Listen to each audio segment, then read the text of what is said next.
Hello students, last class में हमने chapter 3 linear equation in two variable exercise 3.2 के introduction में आपको बताया था कि condition of intersecting lines, condition of parallel lines, condition of overlapping lines क्या होती है और कब किसी भी पेयर ऑफ लीनियर इक्वेशन में यूनिक सॉल्यूशन मिलता है, कब नो सॉल्यूशन मिलता है और कब इनफाइनाइट मेनी सॉल्यूशन मिलते हैं। ये सारी चीजें हमने इंट्रोडक्शन क्लास ऑफ एक्सरसाइज 3.2 में बताई थी। जिन लोगों ने वो क्लास नहीं देखी है पहले वो देख लें तो ज्यादा बेटर आपको चीजें क्लियर होंगी। ठीक है, पहले हम थोड़ा सा क्विक रिवीजन कर लेते हैं प्रीवियस क्लास का, फिर हम एक्सरसाइज 3.2 को सॉल्व करेंगे which is based on the previous class concept. Okay, तो स्टार्ट करते हैं। देखो हमने आपको लास्ट क्लास में बताया था कि if a1x plus b1y plus c1 equal to 0, a1x plus b1y plus c1 equal to 0 is a linear equation and a2x plus b2y plus c2 equal to 0 is another linear equation. Then हमने आपको बताया था कि if a1 upon a2, first condition आपको बताई थी a1 upon a2 not equal to b1 upon b2 हो जाए। अगर a1 upon a2 that is coefficient of x in equation number 1 and coefficient of x in equation number 2 का ratio coefficient of y in equation 1 and 2 not equal आ जाए तो ये condition किसकी condition होती है?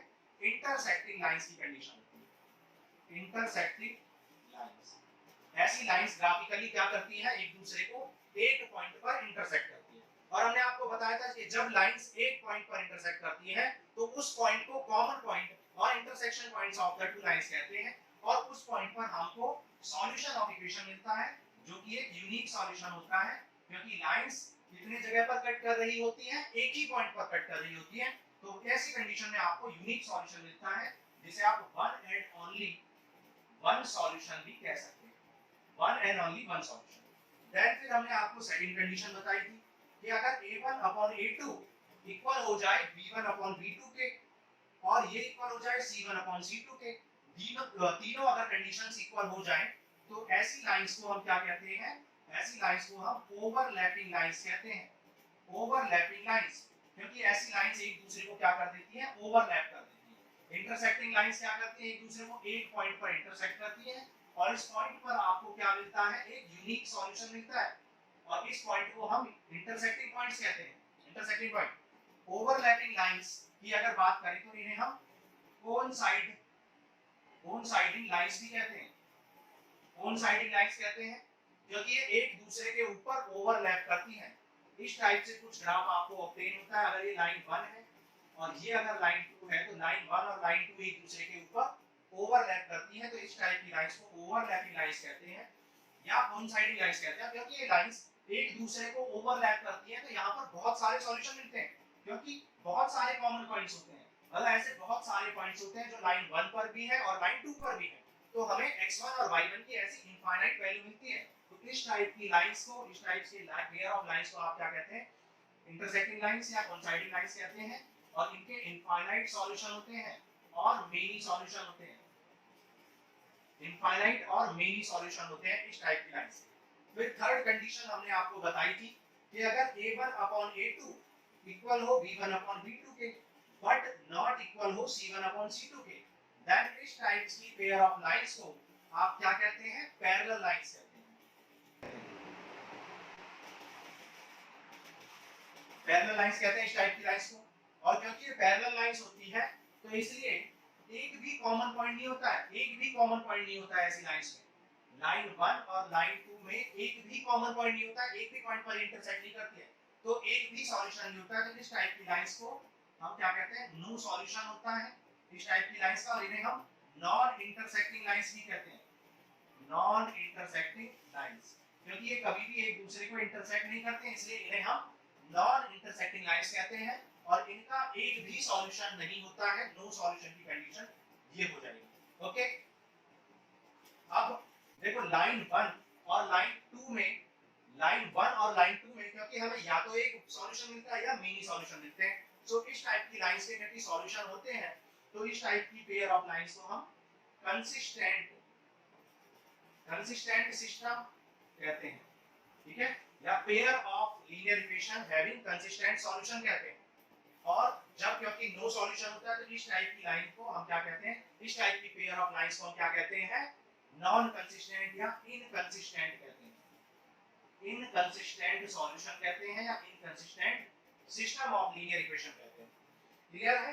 तो इतनी बातें हमने आपको इंट्रोडक्शन क्लास में बता दी थी कि अगर ये कंडीशन होती है तो इंटरसेक्टिंग लाइंस कहते हैं, एक पॉइंट पर इंटरसेक्ट करती है, जिस पॉइंट पर इंटरसेक्ट करती है उस पॉइंट पर हमें वन सॉल्यूशन मिलता है, यूनिक सॉल्यूशन मिलता है। सो इस टाइप की लाइन को इंटरसेक्टिंग लाइंस कहते हैं, यूनिक सॉल्यूशन मिलता है, one and only one solution मिलता है। और क्योंकि एक सॉल्यूशन मिलता है इसलिए इस टाइप की लाइंस के सॉल्यूशन को कंसिस्टेंट कहते हैं।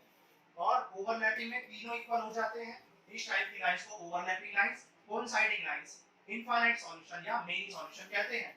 लेकिन जब a1/a2 इक्वल टू b1/b2 होता है लेकिन नॉट इक्वल टू c1/c2 होता है तो इस टाइप की कंडीशन को पैरेलल लाइंस की कंडीशन कहते हैं। यहां पर एक भी इंटरसेक्टिंग पॉइंट नहीं होता इसलिए इसे नॉन इंटरसेक्टिंग लाइंस कहते हैं। और नॉन इंटरसेक्टिंग की वजह से नो सॉल्यूशन हो जाता है, एक भी पॉइंट पर ये इंटरसेक्ट नहीं करती है, कोई भी पॉइंट कॉमन पॉइंट नहीं होता, ऐसा पॉइंट एक भी नहीं होता जिसको जो पॉइंट दोनों लाइंस को सेटिस्फाई कर पाए। इसलिए इस टाइप की इक्वेशंस को हम नॉन इंटरसेक्टिंग पैरेलल या no solution of linear equation system कहते हैं। और इनमें इनकंसिस्टेंट सॉल्यूशन मिलता है, मतलब कोई सॉल्यूशन नहीं मिलता है। तो ये कंडीशन हमने आपको बता दी थी और ये कंडीशन आप नोट कर लो। फिर हम स्टार्ट करते हैं एक्सरसाइज 3.2। ओके, नोट करो जल्दी।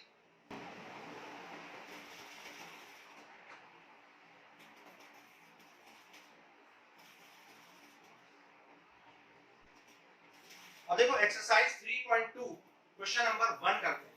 कह रहा from the pair of linear equation in the following problems. ठीक है, तो आपको क्या करना है, form the pair of linear equation, मतलब आपको लीनियर इक्वेशंस को फॉर्म करना है from the following problems and find their solution, और उनका सॉल्यूशन निकालना है ग्राफिकली। तो देखो क्वेश्चन नंबर 1 का फर्स्ट पार्ट करते हैं।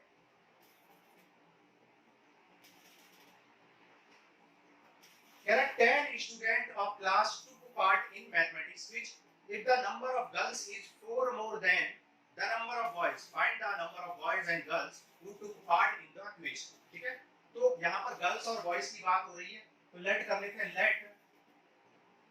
Let number of girls and boys, number of girls and boys are x and y respectively.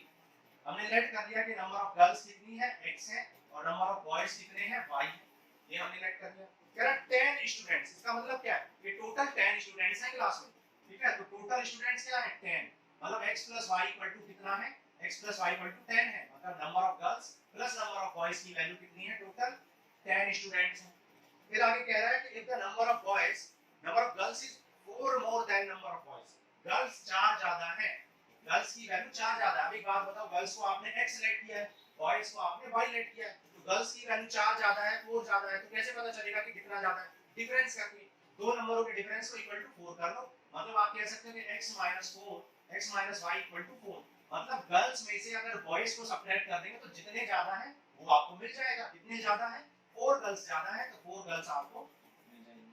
ठीक है, तो हमने ग्राफिकली क्या कर दिया, लीनियर इक्वेशंस को फॉर्म कर दिया है। अब इनका सॉल्यूशन आपको ऑब्टेन करना है बाय द ग्राफिकल मेथड। तो ग्राफिकली इनको सॉल्व करते हैं, देखो ड्रॉ करना स्टार्ट करते हैं। देखो सबसे पहले इक्वेशन नंबर 1 को देखते हैं। इक्वेशन 1 में x + y = 10 है, तो अगर इस इक्वेशन में हम x की वैल्यू 0 ले लें, अगर हम x की वैल्यू यहाँ पर 0 लें, x की वैल्यू 0 लेने से y कितना आ जाएगा, y 10 मिल जाएगा। लेकिन अगर y की वैल्यू 0 ले लें, y 0 लेने से x मिल जाएगा 10। ठीक है, सिमिलरली इक्वेशन नंबर 2 की बात करें तो इक्वेशन नंबर 2 में x - y = 4 है। यहाँ पर अगर मैं x की वैल्यू 0 ले लेता हूँ, अगर मैं यहाँ पर x की वैल्यू 0 ले लूँ, x 0 लेने से y की वैल्यू कितनी हो जाएगी, -4, और y 0 लेने से x कितना हो जाएगा 4। नाउ अब ड्रॉ कर लेते हैं इक्वेशंस को। देखो स्केलिंग का बहुत ज्यादा ध्यान देना पड़ेगा, नहीं तो आपका सॉल्यूशन करेक्ट नहीं मिल पाएगा।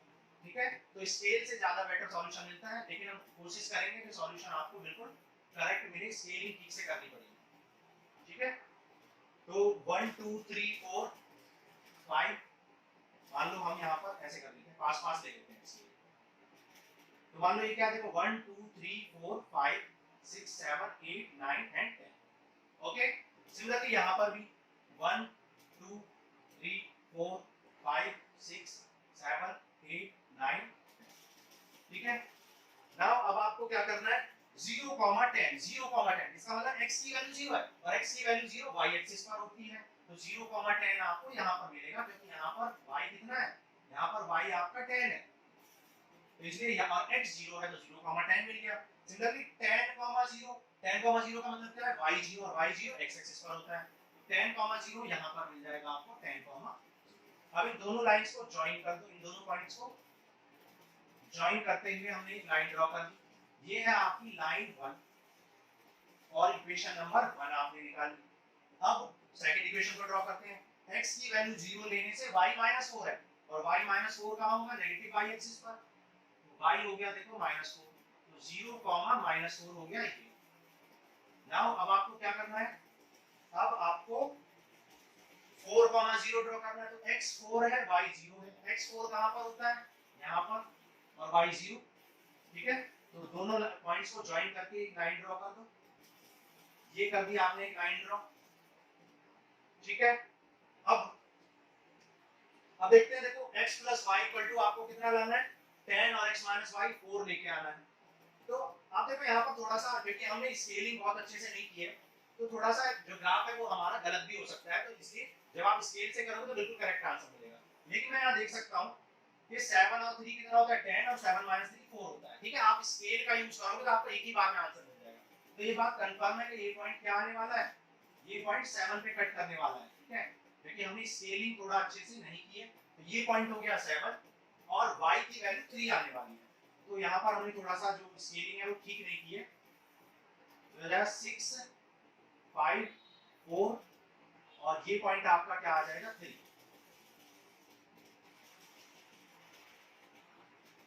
ठीक है, ये हो गया। देखो अब आप देख सकते हैं इस पॉइंट पर दोनों लाइंस क्या कर रही है, इंटरसेक्ट कर रही है, तो इस पॉइंट को आप क्या बोलोगे, इंटरसेक्टिंग पॉइंट, इंटरसेक्टिंग पॉइंट, और इंटरसेक्टिंग पॉइंट पर ही आपको क्या मिलता है, सॉल्यूशन। अब इंटरसेक्टिंग पॉइंट पर x की वैल्यू कितनी है, देखो 1 2 3 4 5 7, x की वैल्यू 7 है और y की वैल्यू कितनी है, y की वैल्यू कितनी है 3 है, x की वैल्यू 7 है, y की वैल्यू 3 है, तो इस पॉइंट के कोऑर्डिनेट्स क्या हो जाएंगे, कोऑर्डिनेट पॉइंट्स क्या हो जाएंगे 7, 3, ठीक है। तो आपका सॉल्यूशन क्या हो जाएगा, 7, 3 हो जाएगा। तो आप कह सकते हो कि नंबर ऑफ बॉयज कितने हैं, नंबर ऑफ गर्ल्स कितनी है, नंबर ऑफ गर्ल्स है 7 और नंबर ऑफ बॉयज है 3, तो नंबर ऑफ गर्ल्स हो गई 7 और नंबर ऑफ बॉयज हो गई 3। आप चेक भी कर सकते हो, टोटल स्टूडेंट 7 + 3 10 है और number of girls 4 more than number of boys है, तो 4 ज्यादा है, तो ये बात हो गई आपकी समझ में, ठीक है। तो स्केलिंग जब आप बिल्कुल अच्छे से करोगे तो आपका एग्जैक्ट आंसर आ जाएगा। यहाँ पर स्केलिंग का इंपॉर्टेंट रोल होता है, तो स्केल का यूज करके करना पड़ेगा, ठीक है। तो ये फर्स्ट पार्ट हो गया क्वेश्चन नंबर 1 का। सेकंड करते हैं, नोट करो जल्दी।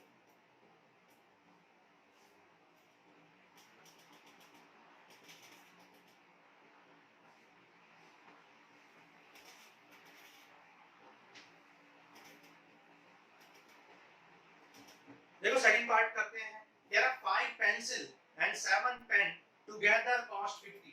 5 पेंसिल और 7 पेन्स की टोटल कॉस्ट 50 रुपीस है, whereas 7 pens and 7 pencil and 5 pens together cost 46। find the cost of 1 pencil and that of 1 pen। तो जो भी आपको फाइंड करना होता है उसको आप लेट कर लिया करें, ठीक है। Find the cost of 1 pencil and 1 pen, तो आप सबसे पहले क्या करोगे, let cost of pencil and pen, cost of 1 pencil and 1 pen, 1 pencil and 1 pen की कॉस्ट कितनी है, लेट कर दो x rupees and y rupees, x and y rupees. कह रहा है कि 5 pencil and 7 pens total cost 50 rupees है, ठीक है। तो कॉस्ट ऑफ 7 पेंसिल क्या हो जाएगी, cost of 5 pencil, cost of 5 pencil कितनी हो जाएगी भाई, एक पेंसिल की कॉस्ट x रुपए है, तो 5 की कितनी होगी, x + x + x + यानी 5x, या आप कह सकते हो कि repeated addition is called multiplication, तो सीधा सीधा 5 * x कह सकते हो, 5 times of x। Similarly cost of कितने पेन्स की बात बोली है, 7 पेन्स, तो कॉस्ट ऑफ 7 पेन्स कितनी हो जाएगी, 7 पेन्स की कॉस्ट 7x हो जाएगी, ठीक है, x * 7, तो टोटल कॉस्ट कितनी हो जाएगी, टोटल कॉस्ट हो जाएगी 5x, सॉरी यहाँ पर 7y होगा, क्योंकि एक पेन की कॉस्ट कितनी है y रुपीस, तो 7 पेन्स की कितनी हो जाएगी 7 टाइम्स ऑफ y, ठीक है। तो टोटल कॉस्ट क्या हो जाएगी 5x + 7y। लेकिन क्वेश्चन में बोला है कि टोटल कॉस्ट कितनी है, टोटल कॉस्ट है 50 रुपीस, तो अकॉर्डिंग टू क्वेश्चन आपको गिवन है कि टोटल कॉस्ट यानी 5x + 7y इसके इक्वल होना चाहिए 50 रुपीस के। टोटल कॉस्ट आपको 50 रुपीस गिवन है। तो ये हो गई आपकी इक्वेशन नंबर 1। नाउ आपसे बोला है कि 7 पेंसिल एंड 5 पेन्स, तो 7 पेंसिल एंड 5 पेन्स, तो कॉस्ट ऑफ 7 पेंसिल क्या हो जाएगी? कॉस्ट ऑफ 7 पेंसिल्स, भाई एक पेंसिल की कॉस्ट x रुपए है, तो 7 पेंसिल्स की कितनी हो जाएगी? 7 times of x। Similarly cost of 5 pens is, cost of 5 pen क्या हो जाएगी? 5y हो जाएगी, क्योंकि एक पेन की कॉस्ट y है, तो 5 की 5y हो जाएगी, 5y। तो टोटल कॉस्ट कितनी हो जाएगी? टोटल कॉस्ट भाई 7x + 5y ये हो जाएगी टोटल कॉस्ट। लेकिन क्वेश्चन के अकॉर्डिंग टोटल कॉस्ट आपको क्या गिवन है? टोटल कॉस्ट 46 रुपीस गिवन है।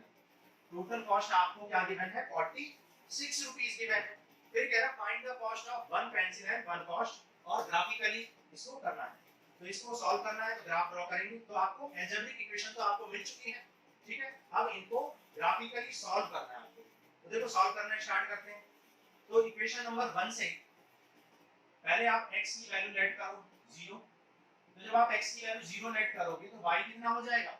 x 0 करने से 7y = 50, तो y आ जाएगा 50/7, ठीक है। y क्या आ जाएगा? 50/7 हो जाएगा। नाउ जब आप y की वैल्यू 0 पुट करेंगे तो x की वैल्यू कितनी हो जाएगी? y 0 पुट करने से ये टर्म 0 हो जाएगा, x आ जाएगा 50/5 दैट इज 10। सिमिलरली यहां पर भी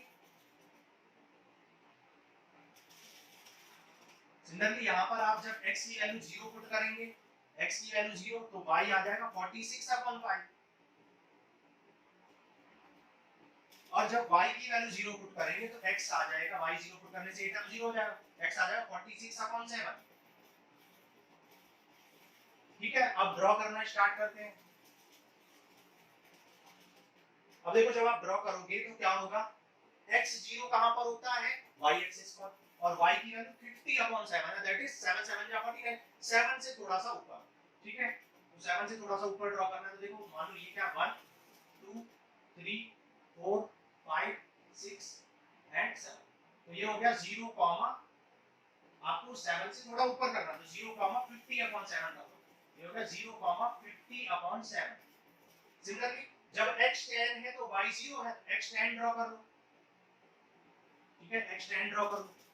तो यहाँ पर 10 क्योंकि ड्रॉ करना है तो थोड़ा पास पास कर लेते हैं इसके लिए। तो ये हो गया 1 2 3 4 5 6 7, और 7 point something 0,50/7, that is 7 point something 7 से थोड़ा सा ऊपर हो जाएगा। फिर यहाँ पर 10 कर देते हैं 1 2 3 4 5 6, ठीक है, एंड 7 8 9 10। तो ये हो गया मान लो 10,0। अब इन दोनों पॉइंट्स को ज्वाइन कर लो, तो ये हो गई आपकी लाइन 1, ठीक है, लाइन नंबर 1, और इक्वेशन नंबर 1 को आपने ड्रॉ कर दिया। नाउ जब आप x की वैल्यू 0 तो y की वैल्यू 46/5, 46 का मतलब 5 9 जा 45, यानी 9.2, ठीक है, 5 9 जा 45 एंड 5 2 जा 10, 9.2 के अप्रॉक्स आएगा। तो 9.2 कहां आएगा? 8 9, तो 9.2 9 के थोड़ा सा ऊपर आएगा, मान लो क्या है 0,46/5, ठीक है। फिर 46/7 है, 46/7 का मतलब 7 7 जा 49 और 7 6 जा 42, तो 42 से ऊपर है 4, लगभग 6 पॉइंट समथिंग आएगा। तो देखो 6 पॉइंट समथिंग 1 2 3 4 5 6 पॉइंट समथिंग मान लो यहाँ पर आएगा, ठीक है, 46/7। दोनों पॉइंट्स को ज्वाइन कर दो, ये हो गई आपकी लाइन 2। तो लाइन 1 और लाइन 2 मिल गई। अब देखो लाइन 1 और लाइन 2 कहां पर इंटरसेक्ट कर रही है, ये हम एग्जैक्टली बता नहीं सकते, ठीक है, क्योंकि हमने ग्राफ को प्रॉपर स्केलिंग नहीं किया, तो हम यहाँ बता नहीं पाएंगे कि किस जो सॉल्यूशन है वो क्या है, ठीक है। फिर भी हम आंसर देख के लिख देते हैं। आपको क्या करना है, क्योंकि अभी तक हमने बाकी मेथड्स नहीं सिखाए हैं, आगे चल के हम अलजेब्रिक मेथड सिखाएंगे आपको, ये ग्राफिकल मेथड। तो अलजेब्रिक मेथड में हम आपको 3 और मेथड बताएंगे, जो जिनके नाम क्या है, elimination method, third substitution method, cross multiplication. तो उनसे आप खुद ही निकाल पाओगे ये सॉल्यूशन क्या आने वाला है। लेकिन ग्राफिकली निकालने के लिए आपको स्केलिंग प्रॉपर करनी पड़ेगी, तो स्केल का यूज हम नहीं कर रहे हैं, इसलिए हम एग्जैक्ट आंसर नहीं बता पा रहे, ठीक है। तो यहाँ पर आंसर 3 एंड 5 है, 3 एंड 5, तो ये 3 एंड 5 पर इंटरसेक्ट करेगा 1 2 3। तो देखो अप्रॉक्स आप देख सकते हो 3 एंड अप्रॉक्स 5 भी आंसर आया हुआ आपका, ठीक है। आप चेक भी कर सकते हो कि आंसर करेक्ट है या इनकरेक्ट है। आप लेफ्ट साइड में पुट करो 5 into 3 प्लस 7 into 5, तो 5 3 जा 15, 7 3 5 जा 35, तो ये आ जाएगा 15 and 35, दैट इज 50 आ जाएगा, विच इज ट्रू। ठीक है, तो हमारा आंसर बिल्कुल करेक्ट है 3, 5। ठीक है, मैं फिर से आपको बताता हूं कि हम आंसर क्यों नहीं निकाल पा रहे, क्योंकि हमने प्रॉपर स्केलिंग नहीं की है, स्केल का यूज नहीं किया है। अगर आप स्केल का यूज करेंगे अपनी कॉपी पर तो आपको एग्जैक्टली 3 पर इंटरसेक्ट करेगा, 3, 5 पर इंटरसेक्ट करेगा। ओके, तो ये था क्वेश्चन नंबर 1। अब नेक्स्ट करते हैं क्वेश्चन 2, नोट करो।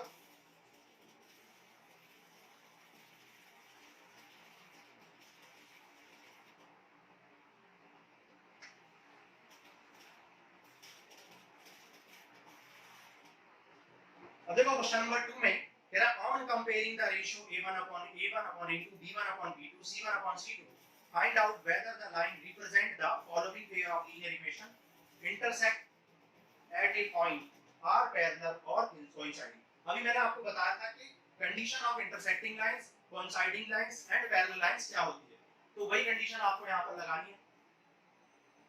क्वेश्चन नंबर 2 का फर्स्ट पार्ट में आपको इक्वेशन गिवन है 5x minus 4y plus 8 equal to 0 and second equation क्या 7x plus 6y minus 9 equal to 0। ये आपको फर्स्ट पार्ट में इक्वेशंस गिवन है। तो सबसे पहले इसको कंपेयर कर दो a1x plus b1y plus c1, ठीक है, इक्वल टू 0 से, और यहां पर a2x plus b2y plus c2 equal to 0 से। तो इनको कंपेयर कर दो, कंपेयर, तो by comparing you will get the value of a1 b1 c1 and a2 b2 c2।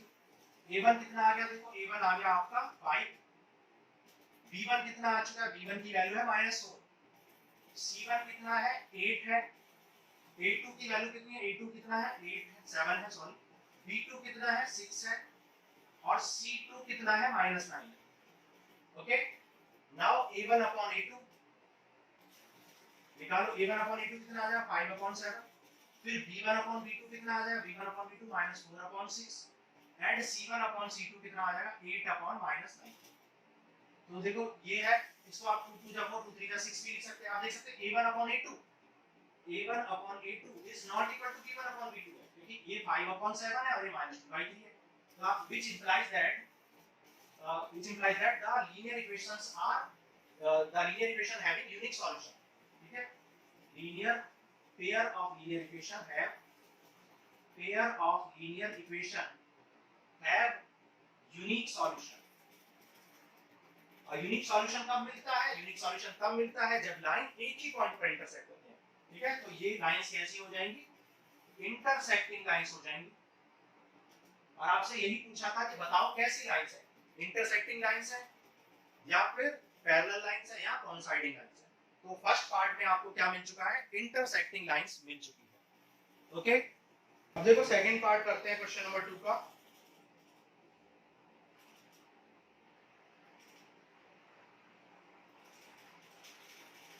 Nine x plus 3y plus 12 equal to 0, 18x plus 6y plus 24 equal to 0।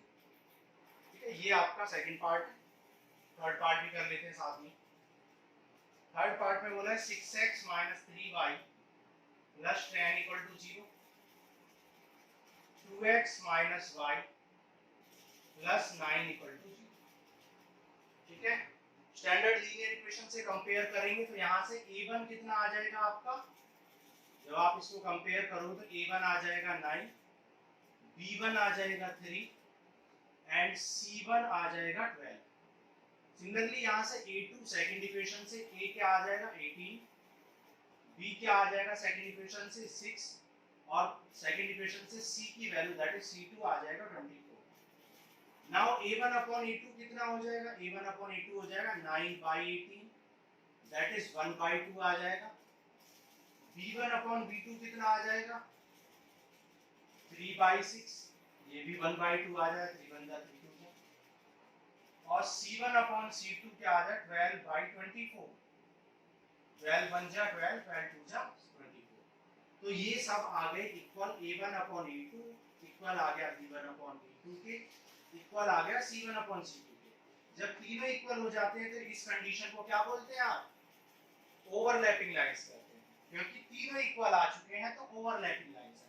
मैंने आपको introduction में बताया भी था कि अगर एक लाइन दूसरे लाइन की मल्टीपल हो, आप देख सकते हैं ये इसका ट्वाइस है, जस्ट ये दो इक्वेशन नहीं है, ये एक ही इक्वेशन है, देखने में आपको दो लग रही है लेकिन ये वाली इक्वेशन भी इसी का डबल है, तो टू कॉमन लेते ही ये इक्वेशन इक्वल आ जाएंगी, या इस इक्वेशन को 2 से इनटू करते ही ये दोनों इक्वेशन इक्वल आ जाएंगे। तो ये दो नहीं एक ही इक्वेशन है, जब एक ही इक्वेशन है तो ओवरलैप तो करेगी, ठीक है, एक दूसरे के ऊपर। इसका मतलब ये क्या है, ओवरलैपिंग लाइंस है, जिन्हें हम क्या कहते हैं, कोइंसाइडिंग लाइंस भी कहते हैं। ठीक है, यही आपसे पूछा गया था, तो ये कौन सी लाइंस हो जाएंगी, कोइंसाइडिंग। और क्योंकि ये कोइंसाइडिंग है तो इनके कितने सॉल्यूशन होंगे, मेनी इनफाइनाइट सॉल्यूशन होंगे, मेनी और इनफाइनाइट सॉल्यूशन हो जाएंगे इनके, क्योंकि हर जगह पे एक दूसरे को क्या करेंगी, टच करेंगी, एक दूसरे के ऊपर ओवरलैप कर रही हैं तो हर जगह पे टच करेंगी, तो इनके इनफाइनाइट सॉल्यूशन हो जाएंगे। ठीक है, नाउ देखो थर्ड पार्ट करते हैं।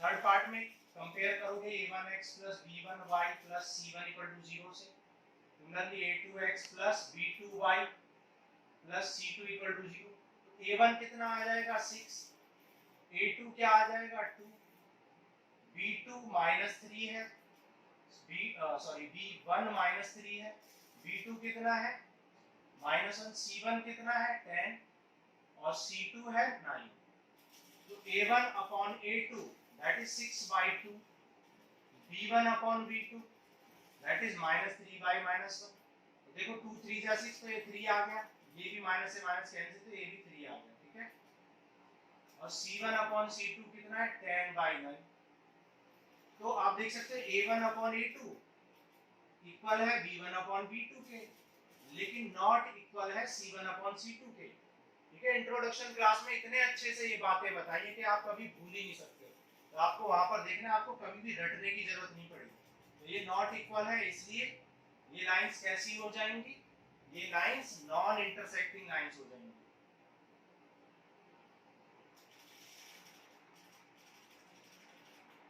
नॉन इंटरसेक्टिंग लाइंस, या फिर हम कह सकते हैं पैरेलल लाइंस। पैरेलल लाइंस ही एक दूसरे को कभी भी इंटरसेक्ट नहीं कर पाती हैं, इसलिए इन्हें नॉन इंटरसेक्टिंग लाइंस भी कहते हैं। यही आपसे पूछा गया था। अगर सॉल्यूशन की बात करें, हालांकि सॉल्यूशन पूछा नहीं है, लेकिन सॉल्यूशन की बात करें तो इनका कितने सॉल्यूशन होंगे, नो सॉल्यूशन, कोई सॉल्यूशन नहीं होगा, क्योंकि कहीं पर भी ये कट नहीं कर रही है, एक भी कॉमन पॉइंट नहीं मिलेगा। ओके, तो ये सेकंड और थर्ड पार्ट हो गया क्वेश्चन 2 का। ठीक है, क्वेश्चन नंबर 3 करते हैं, नोट करो जल्दी।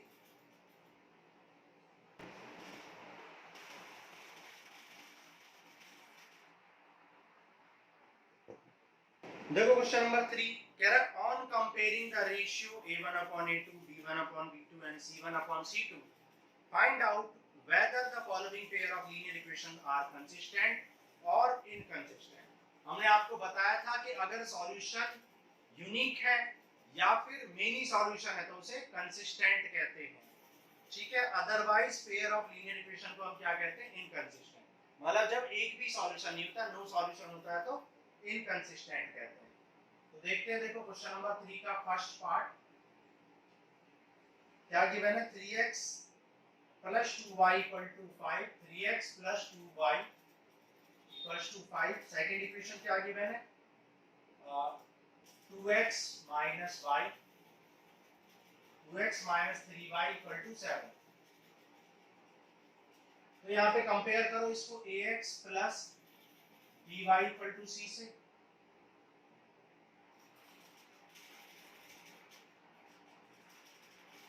a1 कितना आ चुका है 3, b1 क्या आ गया 2 एंड c1 आ गया 5। सिमिलरली a2 कितना आ जाएगा, a2 आ जाएगा 2, b2 आ जाएगा -3 एंड c2 आ जाएगा 7। क्योंकि यहाँ पर आप देख सकते हो कि हम यहाँ पर इक्वल टू में गिवन है, तो उससे कोई फर्क नहीं पड़ता है, क्योंकि अगर आप 5 को इधर भी लोगे और 7 को इधर भी लोगे तो -5 और -7 आएंगे, रेशियो तब भी 5/7 आएगा, माइनस से माइनस कैंसिल। ठीक है, तो उससे कोई फर्क नहीं पड़ेगा। a1 upon a2 क्या आ जाएगा 3/2, b1 upon b2 क्या आ जाएगा 2/-3 एंड c1 upon c2 आ जाएगा 5/7। तो आप देख सकते हो क्योंकि a1 upon a2 not equal to b1 upon b2 है, a1 अपॉन a2 इक्वल नहीं है b1 अपॉन b2 के। तो इस कंडीशन को आप क्या बोलते हैं, कंडीशन ऑफ यूनिक सॉल्यूशन। इस टाइप की लाइंस को आप क्या कहते हैं, इंटरसेक्टिंग लाइंस कहते हैं। और क्योंकि इंटरसेक्टिंग लाइन एक पॉइंट पर इंटरसेक्ट करती है तो इनके कितने सॉल्यूशन होंगे, एक सॉल्यूशन होगा, यानी कि यूनिक सॉल्यूशन होगा। और क्योंकि यूनिक सॉल्यूशन होगा इसलिए क्या हो जाएंगे, कंसिस्टेंट हो जाएंगे। So pair of linear equation is consistent, क्योंकि सॉल्यूशन यूनिक है इसलिए कंसिस्टेंट। ओके, नाउ थर्ड करते हैं, देखो सॉरी सेकंड पार्ट करते हैं। सेकंड पार्ट में क्या बोला है, 2x minus 3y equal to 8, 4x minus 6y equal to 9। Compare कर लेंगे तो a1 आ जाएगा 2, b1 आ जाएगा -3, c1 आ जाएगा 8। यहाँ पर a2 आ जाएगा 4, b2 आ जाएगा -6 एंड c2 9 आ जाएगा। ओके, नाउ अब आप क्या करोगे, a1 अपॉन a2 निकालो, a1 अपॉन a2 कितना आ जाएगा 2/4 that is 1/2। b1 upon b2 क्या आ जाएगा -3/-6 दैट इज ये भी 1/2। और c1 अपॉन c2 कितना आ जाएगा 8/9। तो आप देख सकते हो a1 अपॉन a2 इक्वल है b1 अपॉन b2 के, लेकिन नॉट इक्वल टू है c1 अपॉन c2 के।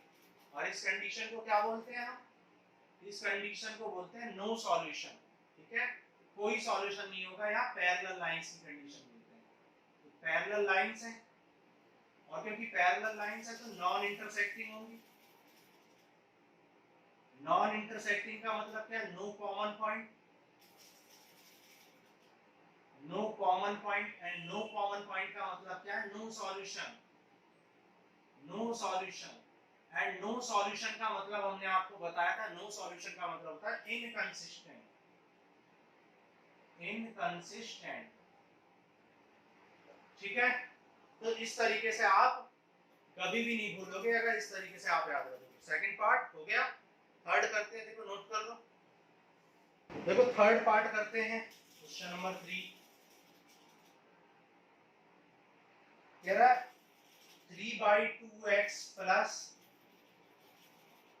5/3y equal to 7 and second equation है 9x minus 10y equal to 14। ठीक है, तो कंपेयर कर लो, डायरेक्ट कर लेते हैं। देखो a1 क्या आ जाएगा 3/2, आपको कंपेयर करके अच्छे से करने हैं क्वेश्चन। b1 क्या आ जाएगा 5/3, c1 आ जाएगा 7, a2 क्या आ जाएगा, a2 आ जाएगा 9, b2 आ जाएगा -10 एंड c2 आ जाएगा 14। सो a1 अपॉन a2 निकाल लो, यानी 3/2 डिवाइड बाय 9। तो 9 मल्टीप्लाई में चला तो 3/2 into 9 दैट इज 1/6। 3 3 जा एंड 3 2 जा 6। फिर आप क्या निकाल लोगे, b1 अपॉन b2। b1 क्या है 5/3, b2 कितना है -10। तो ये भी मल्टीप्लाई में चला जाए तो 5/3 into -10, 5 2 जा 10, तो ये आ गया -1/6। तो आप देख सकते हैं a1 अपॉन a2 इक्वल नहीं है b1 अपॉन b2 के। और इस कंडीशन को आप क्या बोलते हैं, कंडीशन ऑफ इंटरसेक्टिंग लाइंस। तो क्या हो जाएगा, इंटरसेक्टिंग लाइंस हो जाएंगे। क्योंकि लाइन इंटरसेक्टिंग है तो कितनी जगह पर इंटरसेक्ट कर रही है, एक जगह पर, एक ही कॉमन पॉइंट होगा, एक ही यूनिक सॉल्यूशन हो जाएगा, यानी one and only one solution. और क्योंकि सॉल्यूशन है इसलिए system of linear equation is consistent. ठीक है, तो ये हो जाएंगी आपकी कंसिस्टेंट। समझ आ रहा है। सिमिलरली फोर्थ पार्ट कर लेते हैं। देखो फोर्थ पार्ट में क्या बोला है, फोर्थ पार्ट में आपसे बोला है 5x minus 3y equal to 11 minus 10x plus 6y equal to minus 22।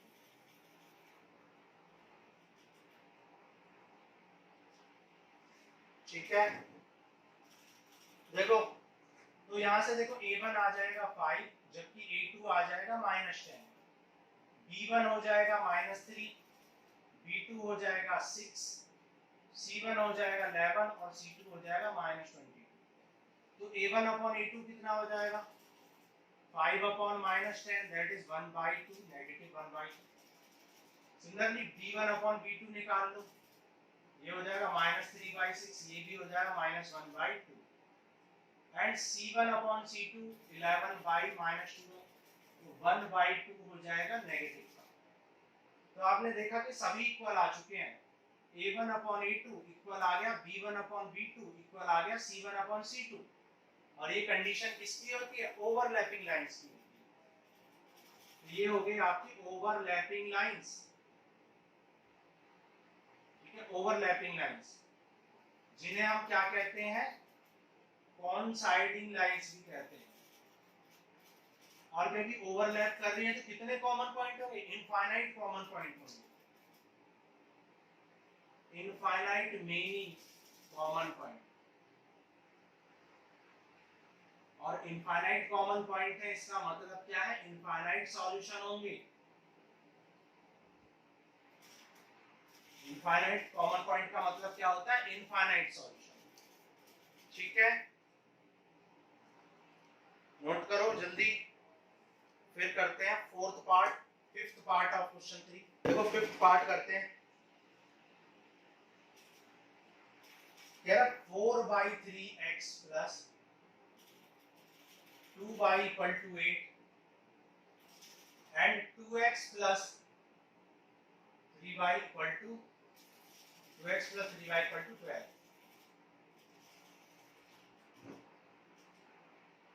a1 कितना हो जाएगा देखो 4/3, b1 2, c1 8, a2 क्या आ जाएगा 2, b2 आ जाएगा 3 एंड c2 आ जाएगा 12। तो a1 अपॉन a2 कितना आ जाएगा देखो 4/3 और अपॉन में क्या है 2, तो 2 मल्टीप्लाई में चला जाएगा तो 4/3 इंटू 2, 2 जा 4 तो ये आ जाएगा 2/3।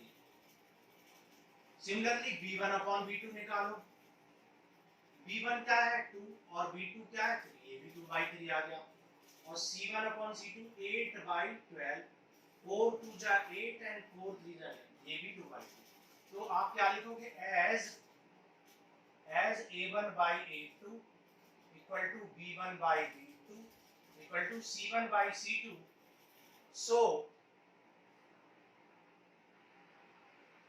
so आप कह सकते हो तीनों चीजें इक्वल है, इसका मतलब क्या ओवरलैपिंग लाइंस है।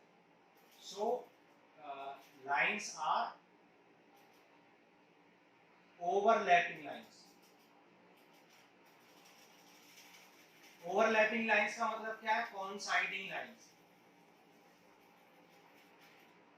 कोइंसाइडिंग लाइंस का मतलब क्या है कोइंसाइडिंग लाइंस का मतलब है मेनी कॉमन पॉइंट, बहुत सारे कॉमन पॉइंट होंगे। और क्योंकि बहुत सारे कॉमन पॉइंट हैं इसलिए कैसा सॉल्यूशन होगा बहुत सारे कॉमन पॉइंट की वजह से आपको मिलेगा इनफाइनाइट सॉल्यूशन। और इनफाइनाइट सॉल्यूशन का मतलब क्या है consistent system, consistent. So linear equations are consistent, ठीक है, क्लियर है। चलो तो ये हो गया क्वेश्चन नंबर 3। फोर्थ करते हैं, नोट करो। देखो क्वेश्चन नंबर 4 करते हैं। कह रहा which of the following pair of linear equation are consistent slash inconsistent if consistent obtain the solution graphically। अगर consistent है तो सॉल्यूशन निकालो ग्राफिकली। देखो क्या गिवन है x plus y equal to 5 first equation and second given है 2x plus 2y equal to 10। आप देख सकते हो ये इक्वेशन इसका जस्ट 2 टाइम्स है, जस्ट डबल है 2 टाइम्स है। तो जब क्योंकि ये जब डबल है 2 टाइम्स है इसका मतलब ये दो इक्वेशन ही एक ही इक्वेशन है, एक ही इक्वेशन को दो बार निकालो तो दोनों जो लाइन है वो एक दूसरे के ऊपर ओवरलैप करेगी। और ओवरलैप करने का मतलब क्या होता है इनफाइनाइट सॉल्यूशन, ठीक है।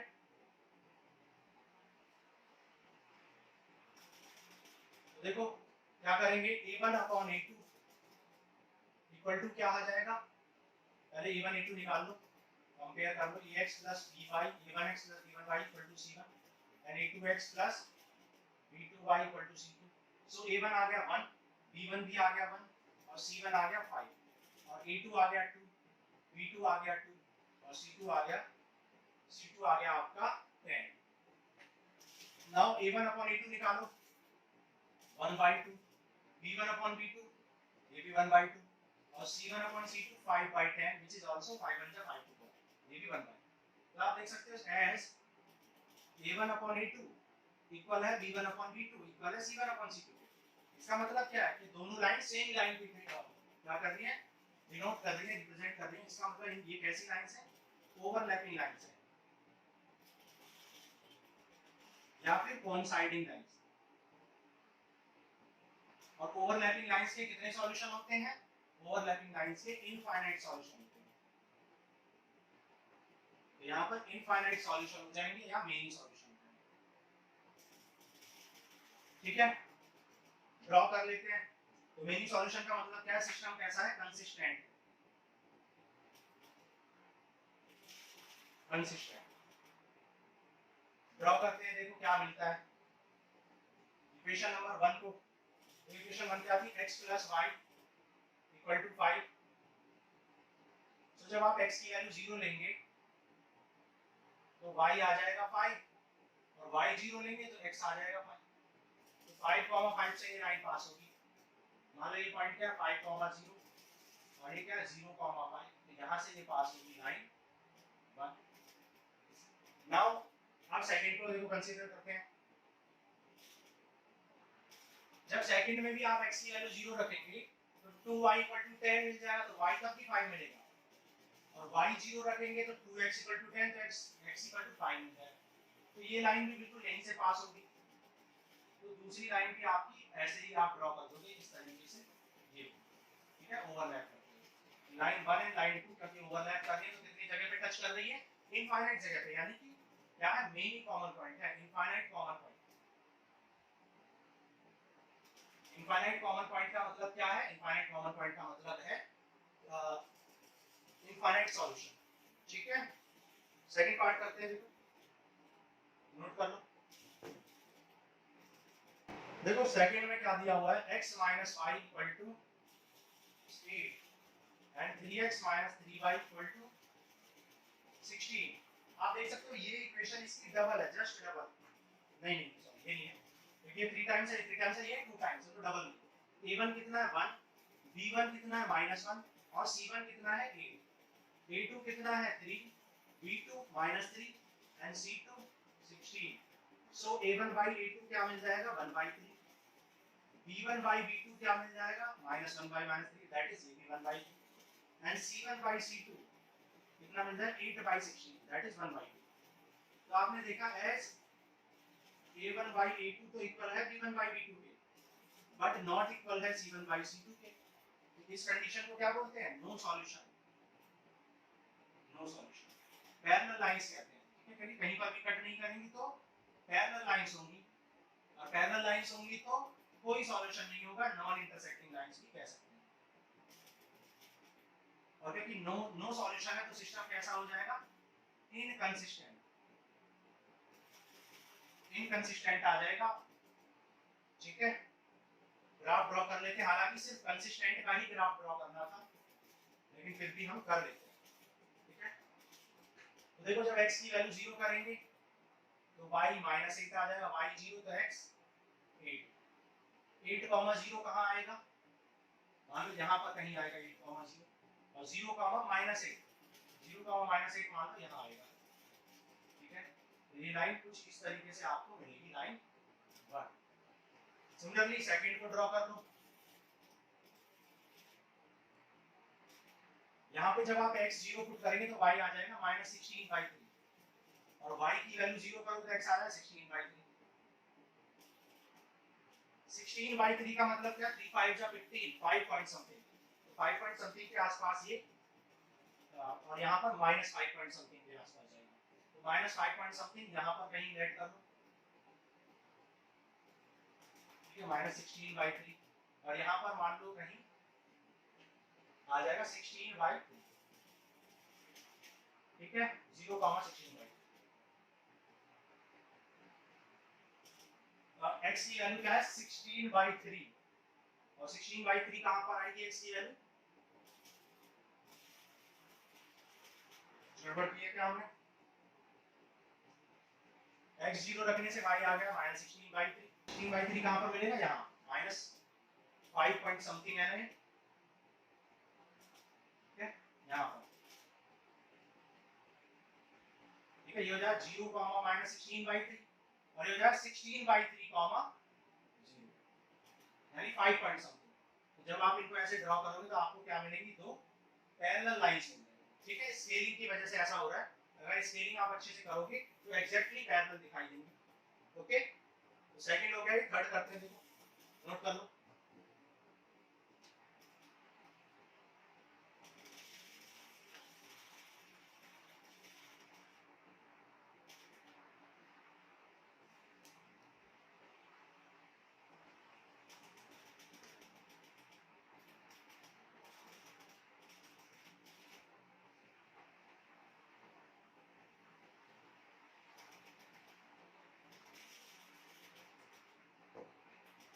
देखो थर्ड पार्ट करते हैं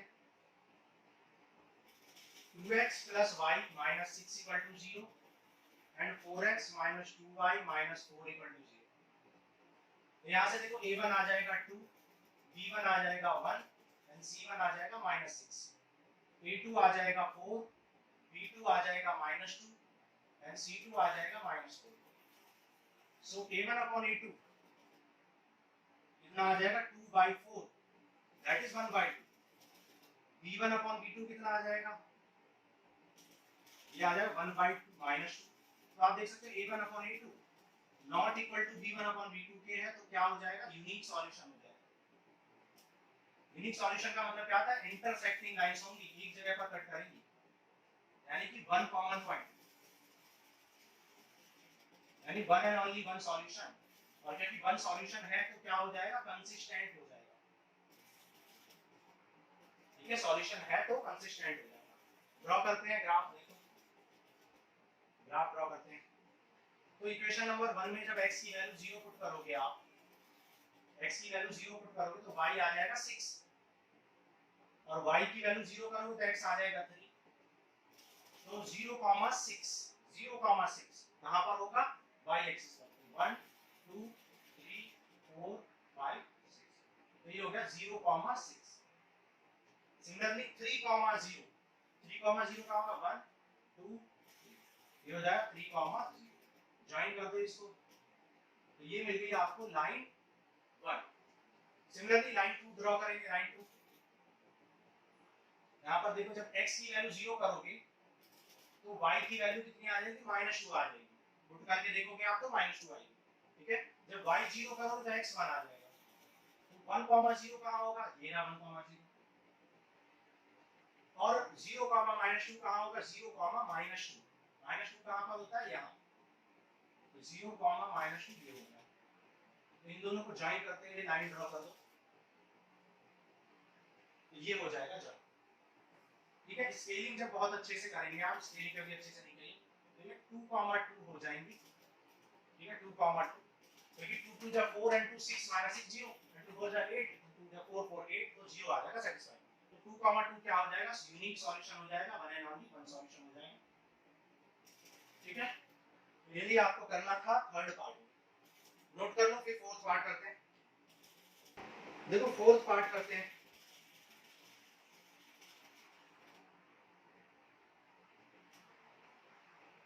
फोर्थ पार्ट में 2x - 2y - 2 equal to 0 given है और सेकंड गिवन है आपको 4x - 4y - 5 इक्वल टू 0 ठीक है इंट्रोडक्शन में आपको इतने अच्छे से चीजें बताइए कि आप देख के ही बता दोगे आपको कुछ भी करने की जरूरत नहीं है कि नो सॉल्यूशन होगा या कौन सा सॉल्यूशन होगा तो यहाँ पे देखो नो सॉल्यूशन आने वाला है कैसे a1 कितना है 2 a2 कितना है 4 b1 कितना है -2 b2 कितना है -4 c1 कितना है -2 एंड c2 है -5 सो a1 upon a2 निकालो कितना आ गया 2 1 जा एंड 2 2 जा b1 upon b2 निकाल लो 2 1 जा एंड 2 2 जा C1/C2 निकालो 2/5, ठीक है। तो आप देख सकते हैं A1/A2 तो इक्वल है B1/B2 के, लेकिन C1/C2 इक्वल नहीं। और इस कंडीशन को क्या बोलते हैं आप? नो सॉल्यूशन कंडीशन या पैरेलल लाइंस। तो ये लाइंस कैसी हो जाएंगी? पैरेलल लाइंस हो जाएंगी, क्योंकि पैरेलल लाइंस है तो नॉन इंटरसेक्टिंग लाइंस है। Non intersecting lines, non intersecting lines है तो आप इनको क्या कह सकते हैं? यहाँ पर कोई सॉल्यूशन नहीं होगा, नो सॉल्यूशन हो जाएगा, नो कॉमन पॉइंट हो जाएगा। No solution, no common point. और नो कॉमन पॉइंट का मतलब क्या है? ये सिस्टम क्या हो गया? नो सॉल्यूशन का मतलब क्या? इनकंसिस्टेंट हो गया, ठीक है, इनकंसिस्टेंट। ग्राफ ड्रॉ करके देख लेते हैं, हालांकि सिर्फ आपको कंसिस्टेंट का ही ग्राफ ड्रॉ करना था। देखो जब यहाँ पर आप x की वैल्यू 0 पुट करेंगे, x 0 पुट करेंगे तो ये 0 हो जाएगा, तो y की वैल्यू कितनी आ जाएगी? -1। जब y 0 करेंगे तो x कितना आ जाएगा? 2x = 2, that is 1। तो ड्रॉ कर लो, देखो 1, 0 1, 0 कहां पर आएगा? यहाँ कहीं आएगा। और 0, -1 कहां आएगा? यहाँ कहीं आएगा। तो ये लाइन हो गई इस तरीके से, कुछ लाइन 1 हो गई मान ली। सिमिलरली जब x की वैल्यू 0 पुट करेंगे, x की वैल्यू 0 तो y आ जाएगा -5/4, दैट इज -1.25 आ जाएगा, ठीक है, -5/4 और -1.25। और जब y 0 पुट करेंगे तो x आ जाएगा 1.25, दैट इज 5/4। तो 1.25 कहां आएगा? 1.25 आएगा 1 के थोड़ा सा बाद में, सपोज यहां पर आएगा, और -1.25 यहां पर आएगा। दोनों को ज्वाइन करते हुए लाइन ड्रॉ कर दो। इस तरीके से कुछ एक लाइन आपको मिलेगी,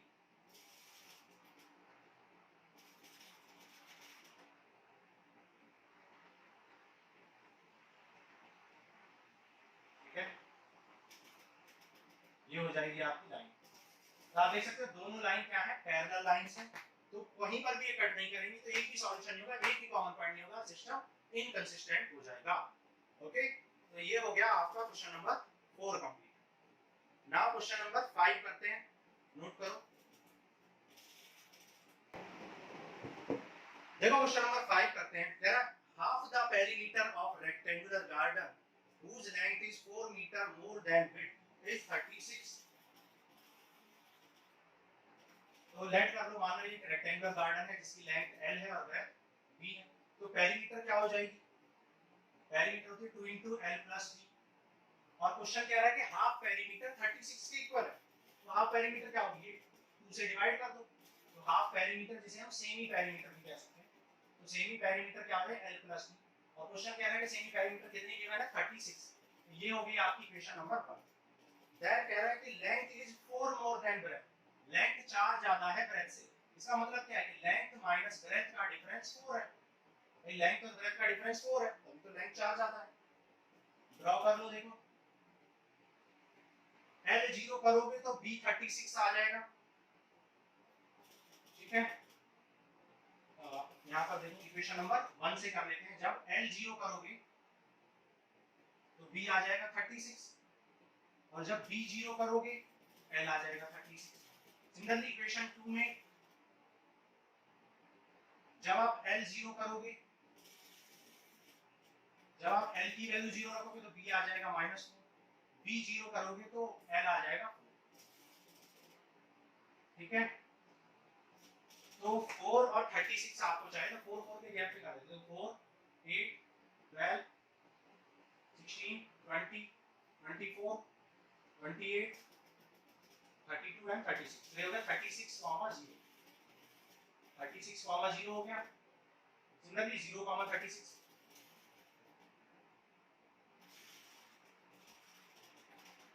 तो ये हो गया मान लो 0, 36। ज्वाइन कर दो इनको, ठीक है। ये हो गई मान लो आपकी एक लाइन। नाउ अब आपको 0, -4 चाहिए। -4 कहाँ पे आएगा? यहाँ पे आएगा -4। और 4,0 कहाँ आएगा, ये है आपका 4,0, इन दोनों को भी ज्वाइन करते हुए एक लाइन ड्रॉ कर दो, ठीक है। तो देखो ये हो गया 8, 12, 16 and 20, ये 4, 8, 12 and 16 and 20। तो जब आप इसको देखोगे तो आपको जो सॉल्यूशन मिलेगा वो 16 पे कट करेगा, ठीक है, क्योंकि स्केलिंग की वजह से ऐसा हो रहा है कि हमारा एग्जैक्ट आंसर नहीं आ रहा। तो देगा 20,16, क्योंकि आप देख सकते हो कि 20 + 16 36 होता है, और 20 - 16 4 होता है। ये क्योंकि ग्राफिकल मेथड का ये ड्रॉबैक है कि आपको स्केलिंग बहुत अच्छे से करनी होती है, तभी आपका एग्जैक्ट आंसर आता है। इसलिए हमें अलजेब्रिक मेथड पढ़ाए जाते हैं, जो कि हम एक्सरसाइज 3.3 ऑनवर्ड्स करेंगे। 3 अलजेब्रिक मेथड हम पढ़ेंगे, ठीक है। तो ये हो गया आपका क्वेश्चन नंबर 5। नेक्स्ट करते हैं क्वेश्चन 6, नोट करो जल्दी। देखो क्वेश्चन नंबर 6 करते हैं। क्वेश्चन नंबर 6 में कह रहा है give the linear equation this, ठीक है, given the linear equation this, आपको एक लीनियर इक्वेशन गिवन है, right another linear equation in two variables such that geometrical representation of the pair so found is intersecting lines, ठीक है। तो आपको 2x + 3y - 8 = 0 एक लाइन दे रखी है, इक्वेशन 1 दे रखी है। कह रहा है ऐसी इक्वेशन बताओ कि ऐसी एक दूसरी इक्वेशन बताओ कि इंटरसेक्टिंग लाइंस बन जाए दोनों। सेकंड कंडीशन में पैरेलल लाइंस पूछा है, और थर्ड कंडीशन में आपसे बोला है कोइंसाइडिंग लाइंस, ठीक है। तो देखो हमने इंट्रोडक्शन में ये बहुत अच्छे से समझाया था कि कोइंसाइडिंग का मतलब क्या होता है, ओवरलैपिंग। तो ये ओवरलैपिंग लाइंस है। ओवरलैपिंग का मतलब क्या है कि लाइन एक दूसरे के ऊपर ओवरलैप करेंगी, और एक दूसरे के ऊपर ओवरलैप करने का मीनिंग क्या होता है, एक दूसरे के ऊपर ओवरलैप करने का मीनिंग है कि लाइंस एक लाइन नहीं, दो लाइन नहीं, एक ही लाइन है, क्योंकि तभी तो एक दूसरे के ऊपर ओवरलैप कर रही है। इसका मतलब है कि अगर इसी इक्वेशन से एक दूसरी इक्वेशन निकाल दो तो लाइंस ओवरलैपिंग हो जाएंगी। तो अगर मैं इस इक्वेशन को 2 से यानी किसी भी नंबर से मल्टीप्लाई कर दूं, किसी भी इंटीजर से, तो क्या होगा, देखो 2 से इंटू कर दिया जाए 4x + 6y - 16 = 0। तो अगर इस इक्वेशन और इस इक्वेशन को आप ड्रॉ करोगे तो आपको कैसी इक्वेशंस, कैसी लाइंस मिलेंगी, ओवरलैपिंग लाइंस मिलेंगी, क्योंकि ये लाइन इस लाइन का जस्ट ट्वाइस है, ठीक है, दोनों लाइन एक दूसरे की मल्टीपल है। इसका मतलब दोनों ही एक ही लाइन है, एक ही लाइन है तो ओवरलैप करेंगे। सिमिलरली इंटरसेक्टिंग की बात कर लेते हैं। इंटरसेक्टिंग की कंडीशन क्या थी, a1/a2 not equal to b1/b2 होना चाहिए। तो आप देख सकते हो ये 2 है, तो यहाँ 2 है तो मैं 3x लिख लूं, और 3 है तो यहाँ ये इसका, देखो ये 2 है, ये 3 है, तो यहाँ 3 कर लो और यहाँ कुछ और कर लो, मान लो 6y, ठीक है, -8 = 0। अब यहाँ पर आप देख सकते हो कि a1/a2 2/3 है, लेकिन b1/b2 3/6 है, which is 1/2, नॉट इक्वल। तो यहाँ पर यूनिक सॉल्यूशन मिलेगा, कैसी लाइंस होंगी, इंटरसेक्टिंग लाइंस होंगी, ठीक है। अब तो ये सब चीजें आप समझ ही चुके हो। देखो पैरेलल लाइंस का मतलब क्या होता है, कोई सॉल्यूशन नहीं होना, नो सॉल्यूशन। इंट्रोडक्शन में हमने बताया था कि अगर कभी क्वेश्चन बोले कि x + y 5b है और x + y 3b है, तो क्या ऐसा कभी हो सकता है कि x + y 5b दे दे सेम ही क्वेश्चन में और x + y 3b दे दे, बिल्कुल नहीं हो सकता। या तो x + y 5 होगा या x + y 3 होगा एक क्वेश्चन के लिए, ठीक है। तो ये हो ही नहीं सकता। तो आपको यही करना है कि यहाँ पर कह रहा है कि 2x + 3y = क्या दे रखा है, 8 = 8, तो आप 2x + 3y = 16 ले लो। तो ऐसा कभी हो ही नहीं सकता कि 2x + 3y 8 भी मिल जाए, 2x + 3y 16 मिल जाए और सेम वैल्यूज ऑफ x, ठीक है, same variable x and y के लिए। तो ऐसा हो ही नहीं सकता। तो इसलिए आप देख सकते हैं a1/a2 कितना है, 2/2, दैट इज 1, b1/b2 कितना है, 3/3, दैट इज ab1, लेकिन c1/c2 कितना है, 8/16, दैट इज 1/2। तो आप यहां पे देख सकते हैं a1/a2 नॉट a1/a2 इक्वल है b1/b2 के, लेकिन इक्वल नहीं है c1/c2 के। तो ये हो गई आपकी क्या, ये हो गया आपका पैरेलल लाइंस की कंडीशन फुलफिल। और यहाँ पर ओवरलैपिंग में तो सब कुछ इक्वल आएगा। a1/a2 कितना आ जाएगा, 4/2, दैट इज 1, b1/b2 कितना आ जाएगा, ठीक है।